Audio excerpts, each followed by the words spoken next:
بسم اللہ الرحمن الرحیم۔ السلام علیکم ورحمۃ اللہ وبرکاتہ۔ دوستو، آپ کا دوست ڈاکٹر غلام فرید فرام بہاڑی ایک نئی ویڈیو لے کر آپ کی خدمت میں حاضر ہے۔ امید ہے کہ آپ بھی خیریت سے ہوں گے۔ ناظرین، پہلے ویڈیو کی طرح آج کی ویڈیو جو تیار کی جا رہی ہے وہ ہے اووریز کے بارے میں معلومات۔ یہ عورت کے یوٹرس کے اندر دو قسم کی اووریز ہوتی ہیں، دائیں اور بائیں طرف۔ تو آئیے آپ کو اس کے بارے میں معلومات دیں کہ ان کا کام کیا ہوتا ہے۔ لیکن اس سے پہلے میرے وہ پیارے ناظرین اور میرے پیارے دوست جنہوں نے میرا یوٹیوب چینل جو ڈاکٹر غلام فرید بہاڑی کے نام سے بنایا گیا ہے سبسکرائب نہیں کیا تو وہ سبسکرائب ضرور کر لیں۔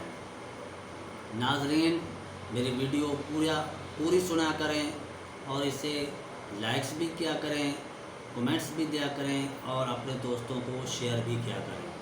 شکریہ۔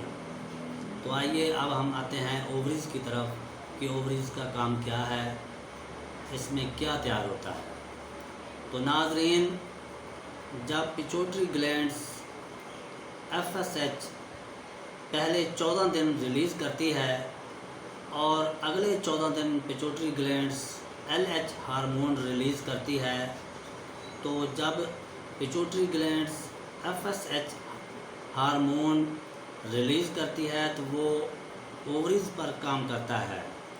جب یہ اووریز پر کام کرتا ہے تو ایک نیا ہارمون ایسٹروجن کے نام سے ہے، وہ ریلیز کرتی ہے اووریز۔ اور ایسٹروجن کا کام ہے کہ وہ انڈے میچور کرنا، انڈے تیار کرنا۔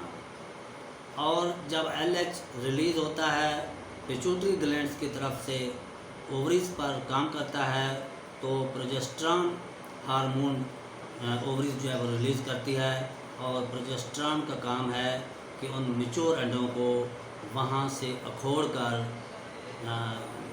اپنا فلوپن ٹیوب میں سٹے کر دینا، یعنی یہ اووریز کا کام ہے۔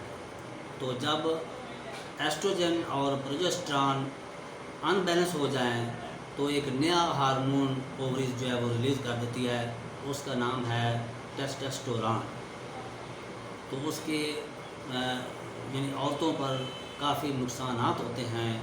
تو ناظرین، اووریز کے بارے میں معلومات دینا ضروری تھا کہ ہر انسان کو پتہ ہونا چاہیے کہ اووریز کا کیا کام ہے۔ تو اس کے بعد فلوپن ٹیوب کے بارے میں اگلی ویڈیو میں بتایا جائے گا کہ اس کا کام کیا ہے اور وہ بلاک کیسے ہوتی ہے، اس میں نقصانات کیا ہیں۔ تو ناظرین، یہ تھی آج کی ویڈیو۔